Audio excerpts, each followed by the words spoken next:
નમસ્કાર and welcome to get rich with Aashka.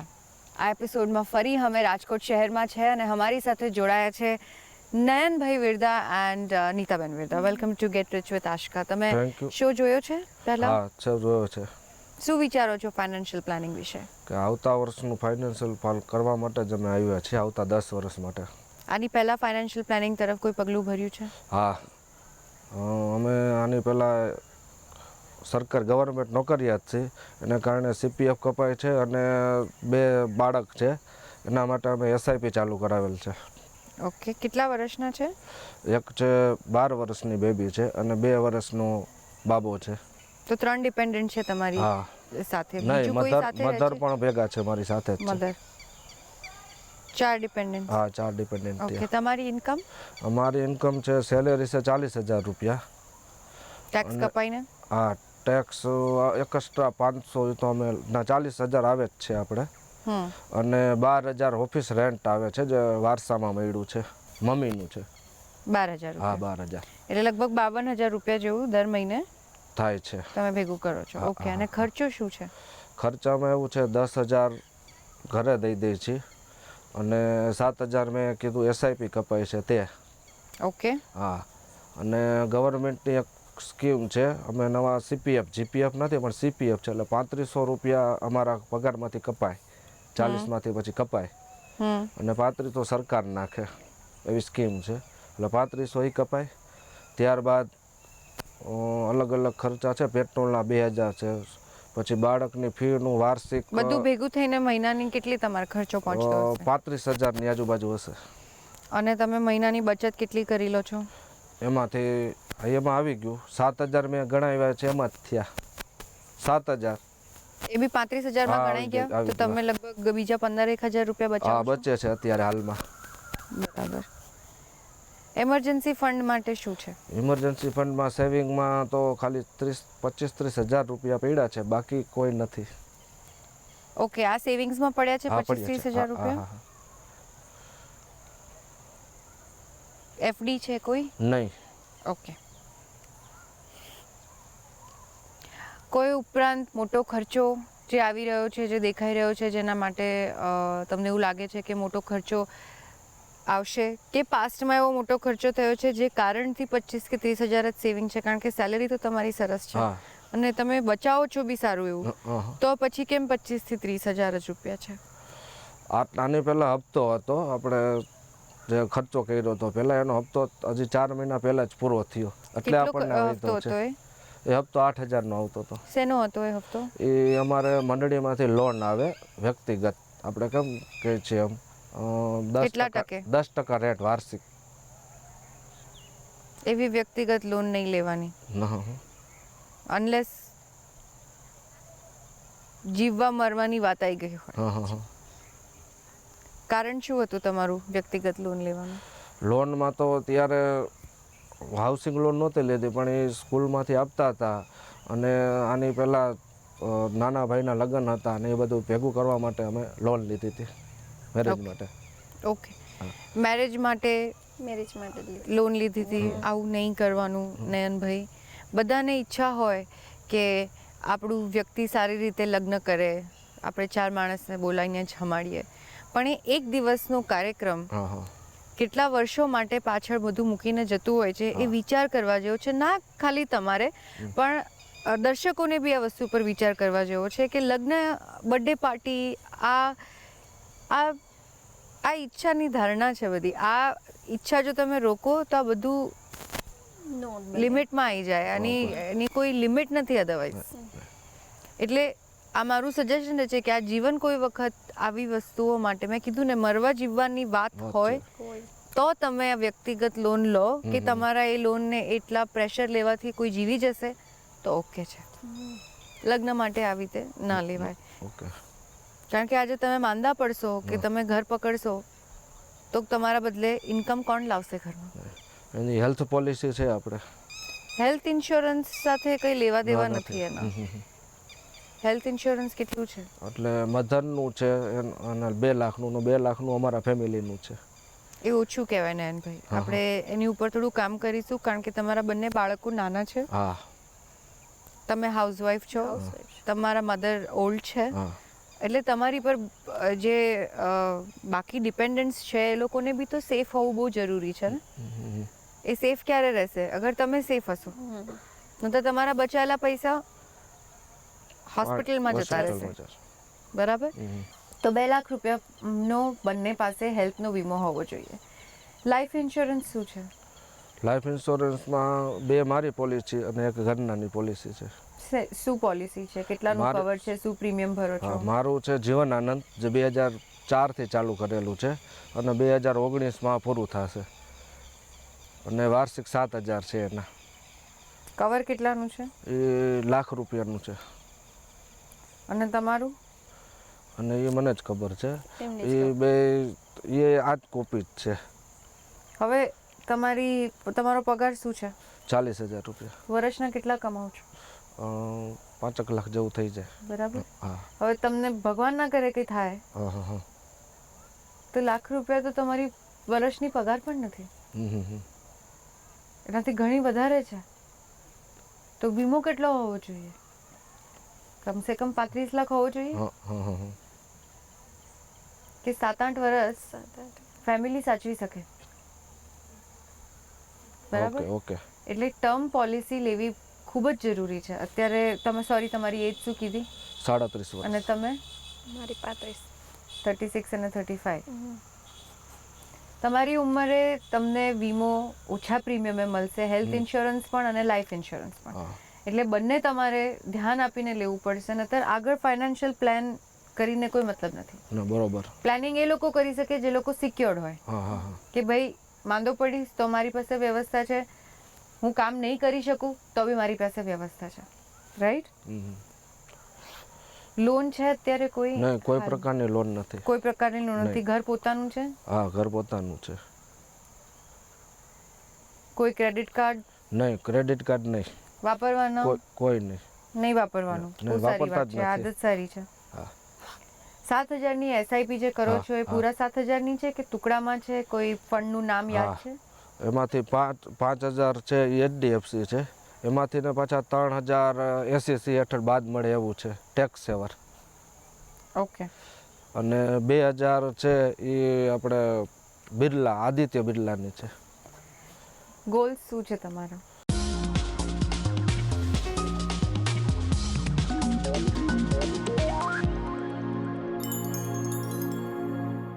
નમસ્કાર and welcome to get rich with Aashka. અને અમારી સાથે જોડાયા છે નયનભાઈ વિરદા એન્ડ નીતાબેન. ગોલ્સ શું છે તમારા? ગોલ્સ હવે મકાન છે એ નાનું છે, મોટું લેવાનો ગોલ છે. અત્યારે જે મકાન છે એ કેટલા વર્ષ જૂનું છે? એ લગભગ 2005 એટલે 17-18 વર્ષ જૂનું છે. 2005 પાંચમાં તો રિપેરિંગ કર્યું. હા રિપેરિંગ બનાવ્યું એ પહેલા 5 વર્ષ, એટલે તમે 16 વર્ષ. હા 16 વર્ષ વર્ષ. પહેલાનું છે. અને બીજું ઘર જે લેવું છે એનું બજેટ કેટલું છે? એનું બજેટ 60ની આજુબાજુ રાખવું છે, આવતા 10 વર્ષમાં થાય એવું. અત્યારે જે ઘર છે કેટલામાં જશે? અત્યારે 20ની આજુબાજુ. બીજો ગોલ શું છે? બીજો ગોલ જે બાળકો ભણે એના માટેનું આયોજન કરું છું.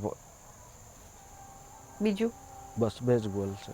બહુ ફાઇન. હા. પહેલા આપણે ચાઇલ્ડ એજ્યુકેશન પર ધ્યાન હા, આપીશું, કારણ કે ઘર તો છે, હા હા ઘર એટલે તો છે. આપણને એવી કોઈ ઉતાવળ નથી. નથી. ચાઇલ્ડ એજ્યુકેશનમાં હવે આપણે કઈ રીતે પ્લાન કરીશું કે આપણી પાસે 15,000 રૂપિયા મહિને બચે છે. તમે છો 36 વર્ષના, હા હવે 36-37 કીધું ને તમે? હા. 36-37, તો તમારી પાસે હજી બી ગવર્મેન્ટ જોબ કરવાના 20 20 વર્ષ છે. વર્ષ. હા 20 વર્ષમાં તમારી પગાર વધશે જ, વધશે. ઓછી નથી થવાની.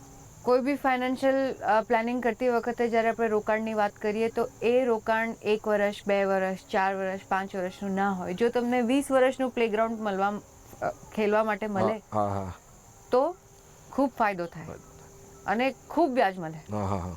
બરાબર. એટલે નોકરી સારી છે, પગાર સારો છે, એસઆઈપીની રકમ આપણે એક એવા ફંડમાં નાખીએ જ્યાં ભલે રિસ્ક થોડું વધારે હોય, પણ કારણ કે સમયગાળો લાંબો છે એટલે તમને મુનાફો પણ વધારે થાય, ફાયદો પણ વધારે થાય. એટલે આપણે 10,000 રૂપિયા જે છે એને આપણે સ્પ્લિટ કરીશું. 5,000 ને 5,000 હમ. બંને લાર્જ કેપમાં જશે. બરોબર. લાર્જ કેપમાં રિસ્ક છે થોડું વધારે, હા. પણ મને તમારા માટે ટેન્શન નથી, કારણ કે મને ખબર છે કે 10 વર્ષ તો તમે એમને પણ હા. 5,000 રૂપીઝ નાખી શકશો. હા હા એટલે કોઈ બી સારો, હું યુઝ્યુઅલી ફંડ બહુ ઓછી વખત નામ લેતી હોઉં છું, ક્યારેક મને બહુ ગમી ગયો હોય ફંડ તો હું એનું નામ લઉં, પણ આજે ટેકનોલોજીના કારણે ટીવી, મોબાઈલ ફોન, ઇન્ટરનેટ, ખાલી એક જ વસ્તુ તમે ગૂગલમાં નાખો કે ટોપ 5 મ્યુચ્યુઅલ હા ફંડ, બરોબર. તો ખબર પડે એનું. હા, હવે આપણે એને કઈ રીતે એલોકેટ કરીશું એ આપણે જુદું પાડીશું કે ભાઈ બરોબર. લાર્જ કેપ લેવો છે, સ્મોલ ને મિડ કેપમાં ઇન્વેસ્ટ કરવું છે, કે ડેટ ફંડમાં ઇન્વેસ્ટ કરવું છે, કે ડાયવર્સિફાઈડ ફંડમાં ઇન્વેસ્ટ કરવું છે, એ આપણે ડિસાઈડ કરી શકીએ છીએ. પણ લાર્જ કેપ મેં અગર કીધું તો એમાંથી કયો ફંડ મારે હા. સિલેક્ટ કરવો એ તમે કઈ રીતે ચૂઝ કરશો? હમ. એટલે મ્યુચ્યુઅલ ફંડનું રોકાણ કરતી વખતે જે વખતે તૈયાર છો એ જ વખતે ચાર્ટ ચેક કરવાનો, 1 વર્ષ સુધી મોનિટર કરવાનું, ચેન્જ નહીં કરવાનું. 1 વર્ષ પછી એવું લાગે કે મારે ચેન્જ કરવું છે તો સલાહ લઈ અને પછી ચેન્જ કરવાનું, પણ બંધ નહીં કરવાનું. તમારે ફક્ત 3 SIPની જરૂર છે, એથી જ કરીને બહુ સારું પ્લાનિંગ થઈ જશે. અગર તો તમે હેલ્થ ઇન્સ્યોરન્સ અને લાઈફ ઇન્સ્યોરન્સ પર ધ્યાન આપશો તો. જો એ બે પર ધ્યાન નહીં આપો તો હું કોઈ બી પ્લાનિંગ તમને આપીશ, કોઈ બી ફંડમાં રોકાણ કરવા કહીશ, એનો ફાયદો પૂરો પડશે નહીં. એક બીક હંમેશા રહેશે કે કંઈ થયું તો આ પૈસા કોના? જતા રહે. એટલે 2 લાર્જ કેપ ફંડ, હા હા. એક સ્મોલ કેપ અને મિડ કેપ. અત્યારે 7,000 નું SIP ચાલુ છે, એ એ કન્ટિન્યુ વધારી રાખો. કન્ટિન્યુ રાખે. એમાં બી તમે 15,000 જે બચાવો છો એ હા. 15,000 ની પણ SIP કરો. હા હા રિટાયરમેન્ટ માટે તો PF કપાય છે, હા, એ તો કપાય છે. એની તમારે જરૂર ના નથી. એ મોટા ઘર માટે હું તમને હમણાં કહીશ કે હજી બી 5 years તમારી પાસે ટાઈમ છે, તમે વેઇટ કરી શકો છો. હા હા હા. અત્યારે આ ઉંમરે હું તમને સજેસ્ટ નથી કરતી કે તમે લોન લો, બરોબર. રાધર તમે એ પૈસાનું ભેગા કરીને મોટું કોર્પસ જોડો. અગર ઘર લેવું હોય તો 2-4 વર્ષમાં તમને આ ઘરનો શું ભાવ મળે છે એ વિચારી અને 40-45 ની વચ્ચે તમારે ઘર લેવું જોઈએ. કે તમે 20 લાખની લોન લો હા હા તો ઓકે છે, વાંધો. પણ એનાથી વધારે નહીં. એ બી હું તમને કહું છું કે અગર ઘર કરવાની બહુ જ ઈચ્છા હોય તો, અધરવાઇઝ મોટું ઘરમાં થોડી જગ્યા જ મોટી થશે, 4 વાસણ જ વધારે આવશે, પણ બેંક બેલેન્સ સાચું બરોબર હશે તો દુનિયામાં જે ઈચ્છા છે કરી પૂરી શકશો. થશે. એટલે જ્યાં સુધી એક છત છે, વેરી ગુડ. ના અગર અત્યારે તો તમારી છે. પાસે એવી જગ્યા હોત કે મેં તમને કીધું કે ઓકે તમે નયનભાઈ 5 વર્ષ પછી ઘર લઈ લો, નો પ્રોબ્લેમ, તો I would have told you. પણ તમારા 2 બાળકો બહુ નાના છે, નાના એક 2 વર્ષનું છે, એક 12 વર્ષનું છે, એટલે બંનેની વચ્ચે જે પૈસાની નીડ હશે એ જુદી થશે, કારણ કે 10 વર્ષનો ગેપ છે. બરોબર. હા. સો મારું દર્શકોને બી એ સમજાવવાનું છે અને મારા શો ઉપર જે ગેસ્ટ આવે છે એ લોકોને બી હું એ જ સમજાવું છું કે એક ઘર હોય અને હમણાં જ લોન ચૂકવીને પૂરું થયું હોય કે હમણાં જ લઈને પૂરું થયું હોય તો બીજું લેવાની જરૂર નથી. એની કરતાં મોટું કોર્પસ ભેગું કરો. બેંકમાં 40-50 લાખ રૂપિયા લિક્વિડ પડ્યા હશે એ સારા કે 50 લાખની પ્રોપર્ટી સારી? નહીં, લિક્વિડ સારા. લિક્વિડ સારું. હા. અને છોકરાઓની વચ્ચે જે એજ ગેપ છે એ વિચારીને અગર આપણે જોઈએ તો હમણાં તમે લોનનું કોઈ સ્ટ્રેસ લેતા નહીં. સારું એવું કોર્પસ ભેગું કરો. લાર્જ કેપ, સ્મોલ મિડ કેપમાં તમે રોકાણ કરો. PF તમારું રિટાયરમેન્ટ માટે કપાય છે, પણ હું તમને રિક્વેસ્ટ કરીશ કે તમે હેલ્થ ઇન્સ્યોરન્સ અને લાઈફ ઇન્સ્યોરન્સ ઉપર ખૂબ ધ્યાન આપો. એ ફર્સ્ટ થિંગ છે, જરૂરી છે, બહુ જ ઇમ્પોર્ટન્ટ છે. 12,000 રૂપિયા જે તમને ઇન્કમ આવે છે એ તો ફ્લેટ ઇન્વેસ્ટ કરો તમે, એટલે તમને હાથ બી નહીં લગાવવાનો. અહીંયાથી ઉપાડીને SIP કરવાની, અહીંયાથી ઉપાડીને SIP કરવાની. That's about it. એ સિવાય કંઈ બીજો પ્રશ્ન હોય તો તમે પૂછો. ના, એ સિવાય તો બીજા અમારે એમ તો હજી 7,000 જે 7મો પગાર પણ ગવર્મેન્ટ આપવાના છે એ હજી આપ્યું નથી. હજી એ વધારો થવાનો છે 6 થી 7,000. તો એ તો બહુ સારી વાત છે. જ્યારે બી તમને આવે એટલે હા, તે વખતે તમે એક સારો ફંડ જોઈ અને એમાં 4-5 વર્ષ માટે લોક કરી દેજો. એ વધતો રહેશે, કારણ કે એની જરૂર તમને આજે બી નથી, એ વખતે બી નહીં હોય. એ બચ્ચાઓના એજ્યુકેશનમાં આગળ કામ આવશે તમને. અને બીજું એક સરકારી કર્મચારીઓને તમારા વતી કે જો LICમાં અમે વધારે રોકાણ કરીએ છીએ એને બદલે SEC બાદ ઇક્વિટીમાં SIPમાં પણ મળે છે, તો એક ખાસ બધા નોંધ લઈએ. એમાં કારણ એ છે કે લોકોને બીક લાગે છે, કારણ કે આમાં સાયકોલોજીની વાત આવી જાય છે કે LICમાં મારું લાઈફ ઇન્સ્યોરન્સ બી સચવાઈ જશે અને મને પૈસા બી પાછા આવશે, પણ કેટલા ટકે પૈસા પાછા આવે છે? 8% માન. અને આ જીવન જે તમે જીવી રહ્યા છો, તમે જ્યારે 55-60 વર્ષના થશો ત્યારે તમને એ પૈસા પાછા આવશે. પછી જીવનમાં બચ્યું શું કરવા માટે? પૈસાની જરૂર શું પડશે તમને? કરેક્ટ? LIC નો બહુ બ્યુટીફુલ કોન્સેપ્ટ છે અને જો એને તમે એના પર્પઝ માટે વાપરો તો એ બેસ્ટ છે કે લાઈફ ઇન્સ્યોરન્સ. લાઈફને ઇન્શ્યોર કરો. રોકાણ કરવાની જગ્યા નથી એ રોકાણ કરવા માટે એ લોકો પોલિસી એટલે બહાર પાડે છે કે લોકોને વધારે એ તરફ દોરી શકે કે ઇન્સ્યોરન્સ કેમ જરૂરી છે, કે લોકો પેબેકના કારણે એટલીસ્ટ ઇન્સ્યોરન્સની પોલિસી તો લેશે, લોકોના ફેમિલી તો સચવાઈ જશે. સો એનો મૂળ આ છે. જેવી રીતે ધીરે ધીરે લોકો ફાઇનાન્શિયલ ફ્રીડમનો મતલબ સમજશે, SIPનો મતલબ સમજશે, એવી રીતે રોકાણો એ બાજુ બી જશે. પણ તમારા તરફથી હું બધા જ બાકી ગવર્મેન્ટ ટીચર્સને રિક્વેસ્ટ કરું છું કે નયનભાઈની રિક્વેસ્ટ છે કે બધા ગવર્મેન્ટ ટીચરે SIP કરવી જોઈએ. આ એમનો પર્સનલ એક્સપિરિયન્સ છે અને મારા તરફથી પણ તમને આ જ સલાહ રહેશે કે LIC is life insurance and SIP is રોકાણ. સો that's about it. Thank you. Get Rich with Ashkam हमने हमारी સાથે જોડાવા માટે. I hope you have a very wealthy future. દર્શકો, આવતા એપિસોડ ફરી એક વખત રાજકોટમાં એક બહુ જ ઇન્ટરેસ્ટિંગ એપિસોડ લઈને અમે આવી રહ્યા છે. સ્ટે ટ્યુન, વોચ CNBC બજાર and gate rich with Aashka. નાણાં જે કમાવી આપે નાણાં. જ્યારે આવું બને તેને થયું કહેવાય યોગ્ય નાણાકીય આયોજન. આવકના માધ્યમ તો ઘણા હોય છે. ઘણા લોકોને નિશ્ચિત આવક હોય છે તો ઘણાની આવક અનિશ્ચિત હોય છે. તેમજ આવકના માધ્યમ સાથે આવકનો પ્રકાર પણ નિશ્ચિત કે અનિશ્ચિત હોઈ શકે. ત્યારે કયા એવા માધ્યમ છે જેમાં તમે આવકને નિશ્ચિત રાખી શકો યોગ્ય રોકાણ થકી? નિશ્ચિત આવક માટે રોકાણના માધ્યમ અને તેના વળતરનો રેશિયો જોઈએ તો બેંક FDના અંદર તમને વાર્ષિક 8% જેટલું વળતર મળે છે. સ્મોલ સેવિંગ સ્કીમની વાત કરીએ તો પબ્લિક પ્રોવિડન્ટ ફંડ એટલે કે PPFમાં 8.70%નો રેશિયો મળે છે. સિનિયર સિટીઝન સેવિંગ સ્કીમની વાત કરીએ જેને SCSS તરીકે પણ ઓળખાય છે, જેમાં તમને 9.30%નું વળતર મળે છે. જ્યારે સુકન્યા સમૃદ્ધિ યોજના એટલે કે SSYના અંદર 9.20%નું વળતર મળે છે. આ સિવાય ગવર્મેન્ટ સિક્યોરિટીઝ પણ રોકાણ માટે સારો ઓપ્શન છે, જેમાં તમને 10 વર્ષના રોકાણથી 7.73% જેટલું વળતર મળી શકે છે. ત્યારબાદ જો તમે ડેટ ફંડમાં રોકાણ કરો તો તમને વળતર સારું મળી શકે છે. જેનું વર્ષ 2016ના વળતરની ટકાવારી જોઈએ તો અલ્ટ્રા શોર્ટ ટર્મ ફંડના અંદર તમને 7 થી 8% જેટલું વળતર મળ્યું છે, જ્યારે ડાયનામિક બોન્ડ ફંડના અંદર 13 થી 14% જેટલું વળતર મળ્યું છે. ગિલ્ડ ફંડની વાત કરીએ તો જેના અંદર તમને 15 થી 16% જેટલું વળતર મળ્યું છે. જે રોકાણમાં સૌથી વધારે વળતર મળે છે તે છે ઇક્વિટી, પણ તે જ રોકાણમાં સૌથી વધારે રિસ્ક પણ રહે છે. જો તમારે લાંબા ગાળાનું રોકાણ કરવું હોય તો ઇક્વિટી તેના માટેનું શ્રેષ્ઠ માધ્યમ છે.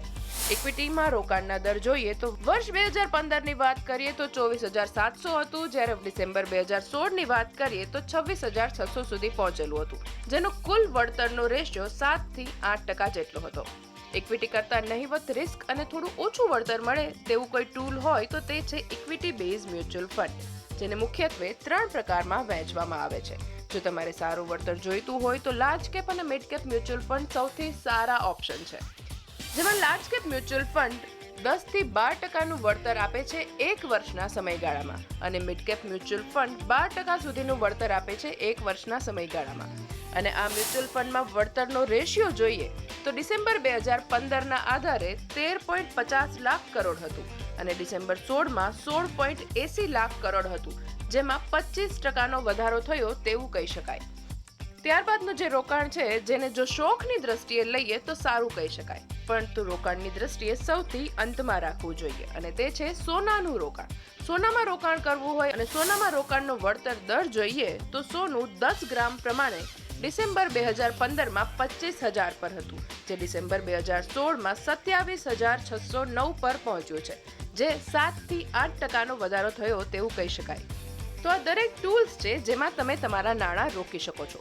તમારા ધ્યેય તેમજ સમયગાળાના આધારે આ નાણાં રોકવામાં આવે છે અને જેમાં તમને વળતર પણ સારું અને ચોક્કસ મળી શકે છે, જેથી તમને એક ચોક્કસ સમય બાદ નિશ્ચિત આવક ચાલુ રહે. બ્યુરો રિપોર્ટ CNBC બજાર.